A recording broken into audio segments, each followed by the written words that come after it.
السلام علیکم، پروگرام میں آپ کو خوش آمدید۔ میں ہوں مسعود رضا۔ جب سے مشرق وسطیٰ میں جنگ شروع ہوئی اور ہم نے مسلسل اپنے اس پلیٹ فارم سے مختلف ٹرانسمیشنز کی پروگرام کیے، ابتدائی 2-3 دنوں کے بعد سے ہم نے یہ کہنا شروع کر دیا تھا، آپ کو بتانا شروع کر دیا تھا کہ اگر یہ جنگ اگلے 15 دن تک چلی تو پاکستان کے اندر توانائی کا بحران پیدا ہونا شروع ہو جائے گا۔ آج 10واں دن ہے اور پاکستان میں توانائی کا بحران پیدا ہونا شروع ہو چکا ہے۔ حکومت نے 55 روپے پیٹرول کی قیمتوں میں اضافہ کیا۔ یہ اضافہ قبل از وقت ہے کیونکہ جو پیٹرول پاکستان نے پہلے خریدا تھا، یعنی 28 فروری سے پہلے خریدا تھا، یہ جو قیمتیں اب وصول کی جا رہی ہیں یہ اس پیٹرول پر وصول کی جا رہی ہیں، لہٰذا حکومت زیادہ پیسہ وصول کر رہی ہے اور الزام یہ لگ رہا ہے کہ جو پیٹرولیم کمپنیز ہیں ان کو غیر قانونی طور پر یا غیر اخلاقی طور پر ان کو زیادہ منافع دیا جا رہا ہے۔ لیکن اس کو سمجھنے کا ایک اور طریقہ بھی ہے، وہ یہ کہ پیٹرول کی قیمتیں بہت بڑھ چکی ہیں اور آنے والے دنوں میں مزید بڑھیں گی، تو مزید پیٹرول خریدنے کے لیے پاکستان کو مزید پیسے درکار ہوں گے، تو حکومت وقت نے ابھی سے پیٹرول کی قیمتوں میں اضافہ کر دیا ہے۔ پہلا مرحلہ یہی تھا۔ جو دوسرا مرحلہ ہم نے آپ کی گوش گزار کیا تھا وہ یہ کہ اس کے بعد بھی اگر جنگ نہ رکی اور پاکستان نے توانائی کا کوئی دوسرا بندوبست نہ کر سکا تو پھر پاکستان میں طویل بریک ڈاؤنز بجلی کے دیکھنے میں آ سکتے ہیں، اور پیٹرول کی ریشننگ جو ہے وہ تو اب سامنے نظر آ رہی ہے کہ وہ تو ہوگی۔ تو یہ صورتحال پاکستان کے لیے ہے۔ پاکستان میں کموڈیٹیز کی قیمتیں ہیں ان میں ہوش شبہ اضافہ ہونا شروع ہو چکا ہے اور آنے والے وقتوں میں یہ اور زیادہ ہوگا۔ حکومت نے پہلے سے ہی احتجاج پر پابندیاں لگائی ہوئی ہیں، دفعہ 144 ملک کے اکثر علاقوں میں لگا دی گئی ہے، احتجاج نہیں کیا جا سکتا، تو ایک مشکل صورتحال ہے۔ وزیر اعظم اس پر قوم کو اعتماد میں بھی لیتے ہوئے ہمیں نظر آ رہے ہیں، تو وہ بھی آپ کے سامنے ہے ساری صورتحال۔ اس وقت جو مشرق وسطیٰ میں صورتحال ہے وہاں نئے سپریم لیڈر کو منتخب کر لیا گیا ہے ایران میں، اور علی خامنئی صاحب کے جو بیٹے ہیں مجتبیٰ خامنئی، وہ اب ایران کے تیسرے رہبر ہیں، تیسرے سپریم لیڈر ہیں، تیسرے رہبر اعلیٰ ہیں، اور اب ان کی قیادت میں ایران نے آگے بڑھنا ہے۔ یہ ایک ڈیئرنگ فیصلہ اس لیے ہے کہ جو اس وقت حالات ہیں اس میں ایرانی قیادت جو ہے وہ سب سے زیادہ ورنریبل ہے، لیکن اس کے باوجود وہاں پر یہ فیصلہ کیا گیا ہے کہ نئے رہبر اعلیٰ کا انتخاب کیا جائے، جو کہ اب مجتبیٰ خامنئی صاحب ہیں۔ امریکہ اور ایران دونوں ہی ایک دوسرے پر خطرناک قسم کے حملے کر رہے ہیں اور اس کا دعویٰ بھی کر رہے ہیں، پروپیگنڈا اپنی جگہ ہے، لیکن بڑی خطرناک جنگ ہو رہی ہے۔ پہلی مرتبہ ہم دیکھ رہے ہیں کہ گزشتہ 20-25 سالوں میں امریکہ نے اگر کسی ملک کے خلاف جنگ شروع کی ہے تو پھر ابتدائی ہفتے 1.5 ہفتے میں اس کے نتائج نظر آنا شروع ہو جاتے تھے اور امریکہ پیش قدمی کرتا نظر آتا تھا، لیکن یہاں پر شدید مزاحمت ہے اور ایسا لگ رہا ہے کہ ماڈرن وارفیئر میں امریکہ اتنی مہارت نہیں رکھتا جتنی مہارت چین یا اس کے اتحادی رکھتے ہیں، اور یہ ہم نے دیکھا کہ پاکستان اور انڈیا کی جنگ میں دیکھا، اور اس وقت ہم ایران کے حوالے سے بھی دیکھ رہے ہیں کہ ایران کی جو اسٹریٹجی ہے جنگ لڑنے کی وہ بڑی سرپرائزنگ ہے، جس کی وجہ سے امریکہ اور اسرائیل جیسے ممالک کو شدید مزاحمت کا سامنا کرنا پڑ رہا ہے۔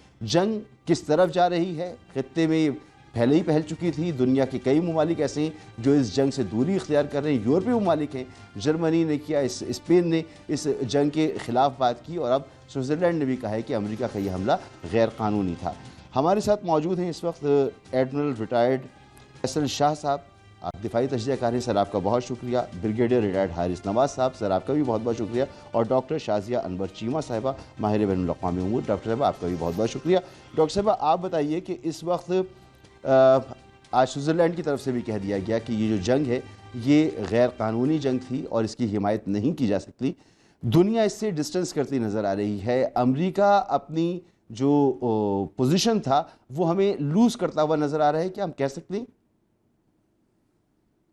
دیکھیں، امریکہ کی پوزیشن پہلے ہی نہیں تھی۔ جب آپ ایک بلی ہوتے ہیں تو آپ بلینگ کرتے ہیں، پھر آپ پوزیشن کا خیال نہیں رکھتے۔ یورپینز جو ہیں انہوں نے ذرا ہوا کا جو ہے وہ رخ دیکھا اور پھر اس کے بعد اب آہستہ آہستہ بیان دے رہے ہیں، اور ان کے بیانات میں خاص طور پہ جو انرجی کا ایشو ہے وہ بہت زیادہ ہے۔ ان کے پاس آلریڈی یوکرین کی وار نے اور نارڈ سٹریم پائپ لائن کے خود سے اڑا دینے سے اور رشین انرجی کو انکار کر دینے سے ان کو تو بہت زیادہ پہلے ہی مشکلات کا سامنا ہے۔ اب وہ سارے کا سارا انحصار ہے ان کا امریکن ایل این جی پہ اور قطری LNG پہ. تو قطر نے کہا ہے کہ وہ اپنا جو ہے وہ بند کر رہے ہیں اپنی سپلائی بھی, اور اس کو سٹوریج میں رکھ رہے ہیں کیونکہ فی الحال ان کے پاس اتنی کیپیسٹی نہیں ہے. اور امریکن LNG آف کورس جو ہے اس کی قیمت جو ہے وہ دوبارہ سے ریوزٹ ہوگی. تو یہ بھی خبریں ہیں کہ وہ دوبارہ سے رشیا کے پاس بھی جا کر اس سے بھی یہ کہنے کی بات کر رہے ہیں. تو اس میں وہ ضرور یہ کہہ رہے ہوں گے, لیکن یورپین اس پورے کھیل میں کہیں بھی آپ کو دکھائی نہیں دیتے. نہ ان کی کوئی ڈپلومیٹک سے ہے, نہ ان کی کوئی اوپینین کے بارے میں بات کر رہا ہے. گلف اسٹیٹ کو آپ نے دیکھا کہ ان کے ساتھ جو ہے ان کی بیسز جو ہیں اگر ان کو نہیں سیکیورٹی کا جو ہے وہ احساس دلا سکیں تو وہ سب سے پہلے پوٹن کے پاس گئے ہیں, اور وہاں پہ جو ہیں وہ سارے فارن منسٹر جو ہیں وہ سرگی لیوروف سے مل رہے ہیں, اور پھر باری باری پوٹن سے بھی ان کی ملاقاتیں ہیں. تو چیزیں چونکہ بہت مشکل ہیں, بڑی لیئرڈ ہیں, وار کی فوگ بہت زیادہ ہے. تو اس صورتحال میں جو سب سے پہلے کھل کے چیز سامنے آ رہی ہے وہ یہی ہے کہ جو ایران بار بار کہتا تھا کہ مجھ پہ جنگ مسلط نہ کرو, میں اسٹیٹ آف ہرمز جو ہے وہ بند کر دوں گا, اس کے علاوہ اور میرے پاس جو ہے کوئی ایسا ویپن نہیں ہے جس کو میں اپنے بچاؤ کے لیے استعمال کروں. اب اگر اسٹیٹ آف ہرمز بند ہے تو پھر یہ تو سارے ممالک کو پتا تھا کہ ہماری انرجی جو ہے وہ صرف پاکستان نہیں بلکہ پوری دنیا کی, اور پاکستان تو اتنا بڑا کوئی انڈسٹریل کنٹری بھی نہیں ہے, لیکن آپ سوچیں کہ جن کی پوری اکانومی اور ان کی انڈسٹریز جو ہیں اس انرجی پہ ٹکی ہوئی ہیں, وہاں پہ بہت زیادہ ہی پینک کریٹ ہو گیا ہے.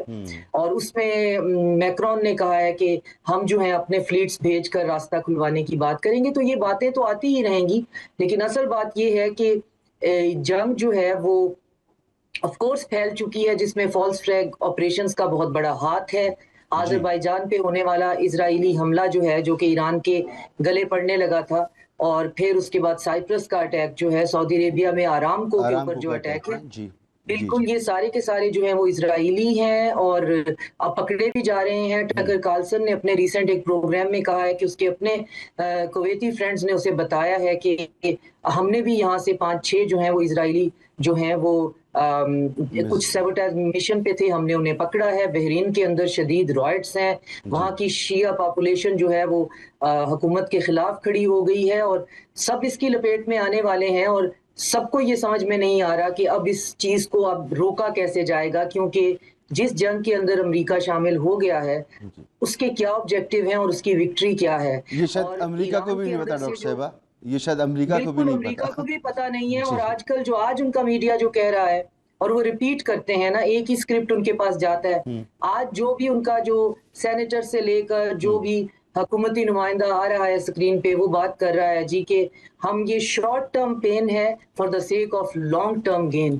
تو آج یہ طوطے کی طرح رٹ لگائی, یہ تو قبول کرنا شروع کر دیا کہ پین ہے. اس سے پہلے تو وہ کہہ رہے تھے کہ یہ پیس آف کیک ہے ایران, یہ اس میں تو کوئی پین ہونا نہیں تھا, اس کو تو انہوں نے انجوائے کرنا تھا.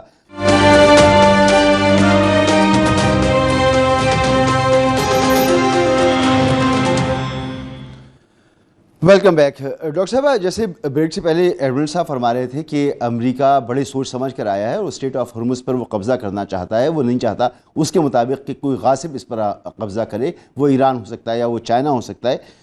مگر سوال یہی ہے جو خود ایڈمرل صاحب نے بھی کہا کہ وہ تیر جو نشانے پہ مارنا چاہتا تھا وہ نشانے پہ نہیں لگائے. اب یہاں پر وقت بہت امپورٹنٹ ہے پاکستان کے لیے, اگلا 1 ہفتہ 1.5 ہفتہ بہت امپورٹنٹ ہوگا. اسی طرح عرب ممالک سب ایگزاسٹ ہوتے نظر آ رہے ہیں, پوری دنیا اس سے پریشان ہو رہی ہے. تو یہ بہت جلدی کرنا ہوگا جو کچھ بھی کرنا ہوگا امریکہ کو, اور اگر دیر ہوتی ہے تو پھر اس کے نتائج کیا نکلیں گے عالمی سطح پر؟ یہ جلدی ہوتا ہوا تو نظر نہیں آتا, اور اس میں ٹائم لگے گا, اور پاکستان کو بھی جو ہے وہ سٹے پٹ ہو کے بیٹھنے کی ضرورت ہے. اور ہم سب کو بھی اب جو سر پہ پڑ گئی ہے تو پڑ گئی ہے, یہ ہفتے کے اندر ہونے والا کام نہیں ہے.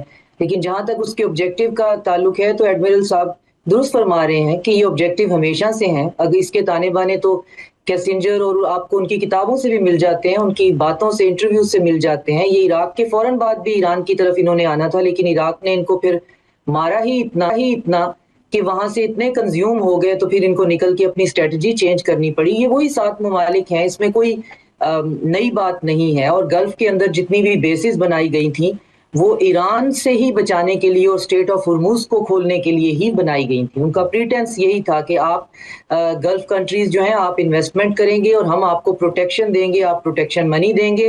اور پروٹیکشن کس سے چاہیے تھی اس ریجن میں؟ ایران سے چاہیے تھی. اور کیوں چاہیے تھی؟ اسٹریٹ آف ہرموز کو چوک نہ کر دے. تو یہ تو بہت پرانی بات ہو گئی, اور یہ بات بہرحال اس کی بیس لائن میں موجود ہے. لیکن وقت بہت گزر گیا ہے. ایران تک پہنچتے پہنچتے یہ جو یونیپولر ہیجمون ہے اس نے دیر کافی کر دی ہے.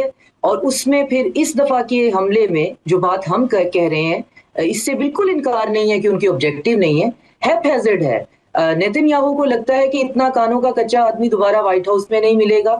جو ہماری پبلک اوپینین ہے جس کا بہت بری طرح سے ہمارا ساری انویسٹمنٹ برباد ہو چکی ہے غزہ جینوسائیڈ کے بعد, وہ اب دوبارہ ریورس نہیں ہوگی. تو یہ ہمارا لاسٹ چانس ہے, اس کو ہم نے کرنا ہی کرنا ہے. اس ہیپ ہیزرڈنیس میں انہوں نے بہت سے جو نیشنز ہیں ان کو آن بورڈ نہیں لیا ہوگا, اور اس نہ آن بورڈ لینے میں اسرائیل اپنے آبجیکٹو کے ساتھ میدان میں کود پڑا ہے, اور امریکہ اپنی ہیجمنی کے آبجیکٹو کے ساتھ میدان کے اندر ہے. اسرائیل یہ نہیں صرف چاہتا کہ ایران جو ہے وہ بالکل اس میں کیوس ہو جائے, وہ رجیم چینج بھی نہیں چاہتا, وہ کوئی رجیم ہی نہیں چاہتا, لیکن وہ یہی ساری کی ساری پریکٹس جو ہے وہ گلف کنٹریز میں بھی چاہتا ہے, اور وہ یہاں پہ فریڈم آف ایکشن چاہتا ہے. تو چند ایک ممالک کے بعد اب ریسنٹلی پاکستان جب سے سعودی عربیہ نے ابراہیم اکارڈ کے اندر سائن کرنے سے کہا ہے کہ ہم ابھی فی الحال تیار نہیں ہیں, تو ان کو یہ بات بہت کلیئر ہو گئی ہے کہ اب چیزیں ہمارے ہاتھوں سے سلپ ہو رہی ہیں. اور اس سلپ ہونے میں اب ایجنڈا ایک ہی ہے, نہ ان کو آیت اللہ جو ہیں وہ خامنائی چاہیے تھے, نہ ان کو مجتبیٰ حسینی خامنائی چاہیے. ان کو کوئی وہاں پہ ایک ایسی یونیفائڈ گورنمنٹ, وہاں پہ ان کو کچھ بھی آرڈر میں نہیں چاہیے. تو اس کا وہ برملا اظہار بھی کرتے ہیں. لیکن جس عجیب اور بیلاکوس طریقے سے یہ اس طرح سے کود پڑے ہیں, اس میں اب جب ابھی کی رپورٹ ہے کہ امریکہ کی جو 87 بریگیڈ ہے کوئی اس کو آرڈر جاری ہو گئے ہیں, تو اگر یہ گراؤنڈ انویژن کی بات بھی کر رہے ہیں اور پھر باتیں لیک ہوتی ہیں جی کردوں سے بات کر رہے ہیں کہ آپ کو پیسے دیتے ہیں آپ چلے جائیں, ادھر سے سیستان بلوچستان میں جا کے منتیں کر رہے ہوتے ہیں. آذربائیجان سے انہوں نے اس دفعہ کہا ہے کہ ابھی دوبارہ ہمیں آپ کوئی پرووائڈ کریں جگہ, انہوں نے صاف انکار کر دیا ہے.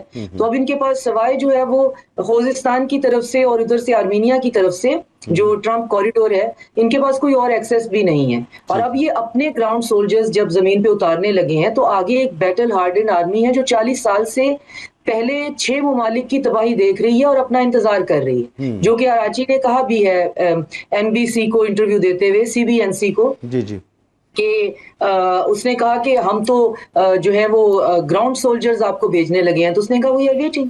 انہوں نے سروائیو کرنا ہے, ان کا آبجیکٹیو اور کوئی نہیں ہے, سروائیو کرنا ہے. اور یہ سارے ممالک کو پتا تھا کہ ان کی سروائیول کو اگر ٹچ کیا گیا تو ان کے ڈسپوزل پہ جو بھی ویپن ہوگا وہ اس کو استعمال کریں گے.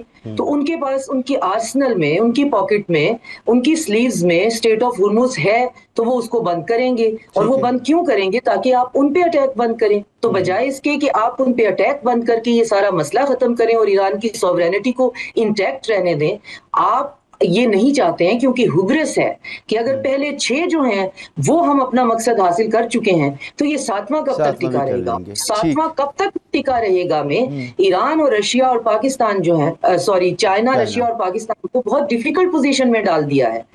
ہم ایز اے نیبر, اور کہنے کی حد تک کہ ہم اگلے بھی ہو سکتے ہیں, بہرحال ہمیں پیرالل میپ کسی صورت نہیں کیا جا سکتا, لیکن بہرحال یہ سوچ ہمارے اندر موجود ہے اور ہم اس کے لیے فلی پریپیئرڈ بھی ہیں. لیکن چائنا اور رشیا کی تو پریسٹیج اور کریڈیبلٹی جو ہے وہ داؤ پہ لگی ہوئی ہے.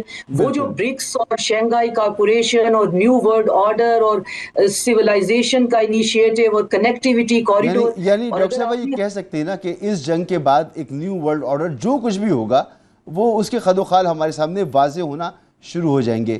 بریگیڈ صاحب یہ فرمائیں کہ حزب اللہ کو بہت کمزور سمجھا جا رہا تھا, اس کی ٹاپ لیڈرشپ کو کئی مرتبہ مارا گیا, پھر اس کے بعد چاہے وہ ہوتیز ہوں, وہ شام ہو, وہ عراق ہو, یہاں پر ایران کی جو ملیشیاز تھی, ان کے جو حمایت یافتہ گروپس تھے, ان کو کمزور کیا گیا. لیکن یہ سب ایک بار پھر مضبوط ہو کر سامنے آ گئے. حزب اللہ تواتر کے ساتھ اسرائیل کو نشانہ بنا رہی ہے. تو یہ فیکٹر جو ہے یہ پریڈکٹ کیا جا رہا تھا کہ اسی طرح سے ہوگا؟ بڑا پلان کیا تھا کہ جب اکتوبر میں غزہ میں انہوں نے اٹیک کیا ہے پیلسٹینین کے اوپر، حماس کے اوپر، اس وقت ان کا ڈیپ روٹڈ پلان یہی تھا کہ یہ پہلے ایران کی پراکسیز کو بالکل نیوٹرلائز کر لیں، اور اسی لیے انہوں نے جو حزب اللہ پہ اٹیک کیا، اس کے بعد انہوں نے موساد کو کیا، سوری یہ حماس کو کیا، پھر حوثیز کو کیا، پھر سیریا کو کیا، تو چاروں ان کی پراکسی تھی۔ دے تھاٹ کہ جب ہم ایران پہ جائیں تو پیچھے تو جو یہ پراکسیز ہمارے پر اٹیک کرے گی وہ چانس ختم ہو جائے۔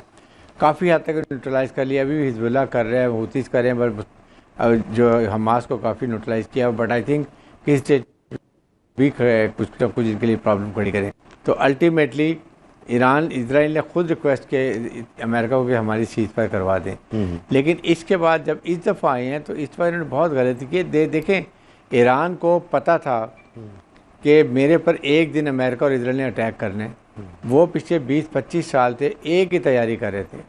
ان کی ایئر فورس نہیں ہے، ان کی ایئر فورس جو ہے نا وہ ان کے میزائلز اور ان کے ڈرونز ہیں، یہ انہوں نے ایئر فورس تیار کی ہے، and they pledged help with Israel کی انفراسٹرکچر کے ساتھ، ملٹری انسٹالیشن کے ساتھ۔ کوئی جرنلسٹ وہاں نہیں جا سکتا، کوئی خبر نہیں آتی ہے۔ تو میرے خیال میں یہ جو اس کے چائنا کے اور رشیا کے جو سیٹلائٹ امیجز ہیں اس سے وہ نکال کے لا رہے کہ کتنا زیادہ اسرائیل کا جو نیوکلیر پہ انہوں نے جا کے اٹیک کیا ہے یروشلم میں، اور وہاں کے جو رڈار سب سے امپورٹنٹ اور ایکسپینسو رڈار تھا وہ اڑا دیا ہے۔ جی اس کے بعد مڈل ایسٹ کے اندر جو ان کے 5 رڈار تھے، جو 3 رڈار $1 بلین کے تھے اور 2 رڈار $5 ملین کے تھے، وہ سارے سمیش کر دیے ہیں۔ ان کے یہاں پر کوئی اب ان کو خبر نہیں مل سکتی ہے۔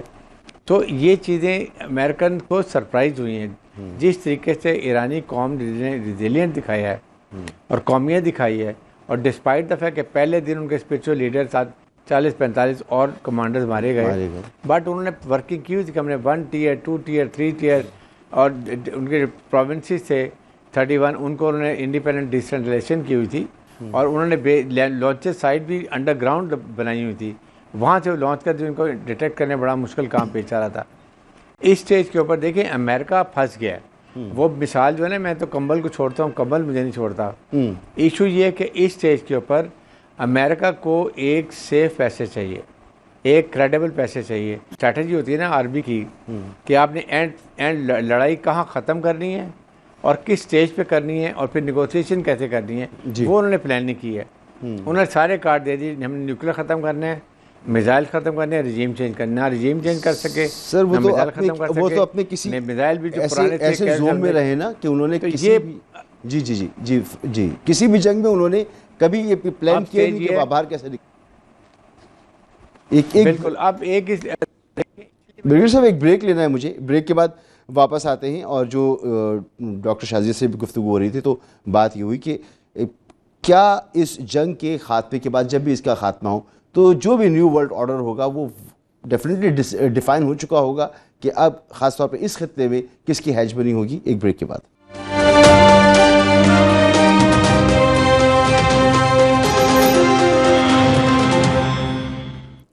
Welcome back. ایڈمنڈ صاحب، جیسے ڈاکٹر شازیہ کی بھی آپ نے گفتگو سنی، بریگیڈیئر صاحب کی بھی گفتگو سنی، امریکہ یہاں سے نکلنا اگر چاہے تو اسے نکلنے دیا جائے گا، اسے کوئی سیف پیسیج ملے گا، جیسے بریگیڈیئر صاحب کہہ رہے ہیں کہ اسے ایک سیف پیسیج چاہیے۔ ڈاکٹر صاحبہ جیسے کہہ رہی ہیں کہ یہاں یہ ہیجمنی کی بھی جنگ ہے، کہ یہ ایک ورلڈ آرڈر کی میں بات کر رہا ہوں یہاں پر۔ آپ کو کیا لگ رہا ہے کہ رشیا، چائنا اور ایران یہ مل کر یہاں سے امریکہ کو نکلنے دیں گے، نہیں نکلنے دیں گے، اور اس کا نتیجہ الٹیمیٹلی کیا ہو سکتا ہے اگر فرض کریں کہ امریکہ اپنے اہداف حاصل نہیں کر پاتا، جو ابھی تک نظر نہیں آ رہا کہ وہ اہداف اپنے حاصل کر پا رہا ہو؟ دیکھیے مسعود، اگر امریکہ نکلنا چاہتا ہے نا تو وہ نکل سکتا ہے، اس کے پاس کافی مواد ہے جس پہ وہ چیسٹ تھمپنگ کر سکتا ہے اور اپنی وکٹری ڈکلیئر کر سکتا ہے۔ اسرائیل اس جنگ کو ختم نہیں کرنا چاہتا، کیونکہ وہ چاہتا ہے کہ ایران کی مزید تباہی کی جائے اور اس کو اتنا ملیمیٹ کر دیا جائے کہ وہ آگے سے کبھی اسرائیل کو چیلنج نہ کر سکے، کیونکہ ایران دنیا کا واحد ملک ہے جس نے اسرائیل کو ملیٹریلی چیلنج کیا اور نہ صرف چیلنج کیا بلکہ اس کے ساتھ جنگ بھی کی ہے، باقی تو اور کسی نے کچھ نہیں کیا۔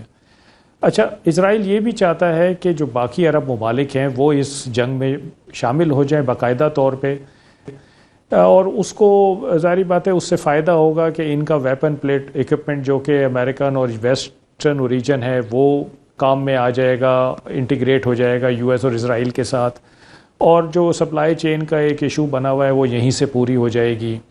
عرب پرشین ایک ہسٹوریکل اینیمیٹی ہے وہ ریوائیو ہو جائے گی, اور یہ آپس میں لڑتے رہیں گے اور خود ہی ویک ہوتے رہیں گے, اور اسرائیل اسٹرانگیسٹ کنٹری بن جائے گا جو اس کا الٹیمیٹ آبجیکٹیو ہے. میرا خیال ہے کہ ایران کو یہ جنگ نہیں روکنی چاہیے, یعنی ایران کو یہ استدعا نہیں کرنی چاہیے اسرائیل اور امریکہ سے یا کسی تھرڈ پارٹی سے کہ یہ جنگ روکی جائے, اس لیے کہ یہ ایران کے لیے ڈو اور ڈائی سچویشن ہے, ایران کے سروائیول کا مسئلہ ہے, اور نہ صرف یہ ایران کے لیے امپورٹنٹ سچویشن ہے بلکہ خطے کے دیگر ممالک کے لیے بھی یہ بہت امپورٹنٹ سچویشن ہے.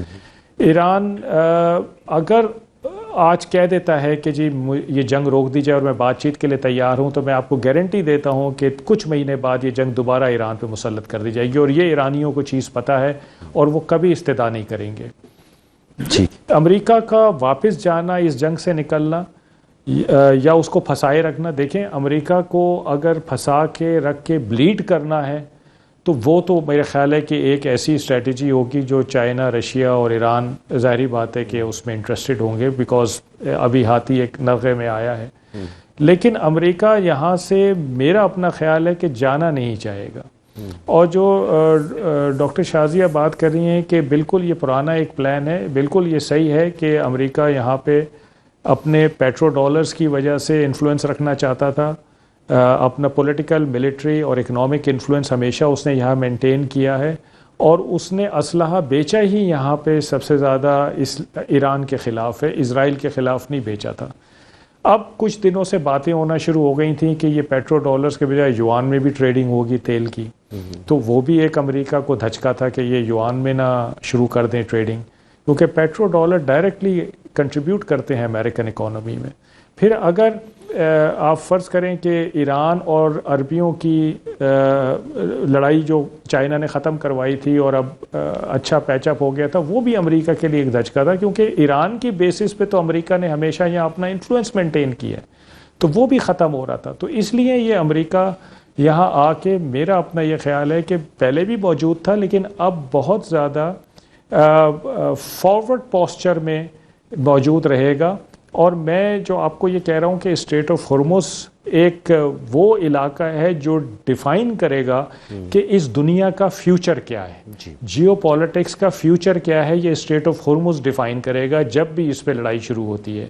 کیونکہ مجھے یہ پتہ ہے کہ ایرانینز وہاں پہ بہت اچھی پوزیشن میں ہیں, بہت اسٹرینتھ میں وہاں موجود ہیں, اور ان کو وہاں سے ہٹانا مشکل کام ہے. آپ دیکھیے ایران نے امریکہ کو صرف ایک علاقے کے لیے دھمکی دی ہے, اس نے یہ نہیں کہا کہ تم ایئر سے آؤ گے تو میں تمہیں دیکھ لوں گا, زمین سے آؤ گے تو تم دیکھ لوں گا. اس نے کہا اسٹریٹ آف ہرمز میں اگر تمہاری ہمت ہے تو آ کے دکھاؤ. تو انہوں نے کسی بیسس پہ یہ دھمکی دی ہے, وہ ایسے نہیں دی ہے, اور ان کی اچھی اسٹرینتھ ہے. اب امریکہ کیسے اس کو نیوٹرلائز کرتا ہے اور وہاں پہ کس قسم کی لڑائی ہوتی ہے, اور کیا اس کے بعد اسٹریٹ آف ہرمز کھل سکے گی یا مہینوں اور سالوں کے لیے بند ہو جائے گی, یہ ایک بڑا سوال ہے جو ہمیں آگے دیکھنے کی ضرورت ہے. پاکستان کو میں سمجھتا ہوں کہ اس چیز کا ادراک کرنا چاہیے. ہم ڈائریکٹ افیکٹی ہیں, ہمارا ڈائریکٹ اسٹیک ہے اس کانفلکٹ میں, اور ہمیں اپنا کردار ادا کرنا چاہیے. ہمیں ریئیکشن میں موڈ میں نہیں رہنا چاہیے. ایران کے ساتھ ہماری سرحد ہے, سعودی عرب کے ساتھ تعلقات اچھے ہیں, اس خطے میں ہم رہتے ہیں. یہ جنگ ختم بھی ہو جائے گی تو جو اس کے اثرات ہیں وہ ہم نے بھگتنے ہیں. امریکہ کے ساتھ ہمارے تعلقات اچھے ہیں, ہماری 90% سے زیادہ ٹریڈ سی سے آتی ہے, 80% سے زیادہ ہمارا تیل اور گیس سی سے آتا ہے. ہم اس جنگ سے الگ نہیں رہ سکتے, اور جو ہمارا پولیٹیکل پوسچر ہے مئی 2025 کے بعد, میرا خیال ہے ہمیں اس کو یوز کرنا چاہیے اور میڈیشن میں لیڈ رول لینا چاہیے. ٹھیک, ایک بریک لیں یہاں پر, بریک کے بعد واپس آتے ہیں.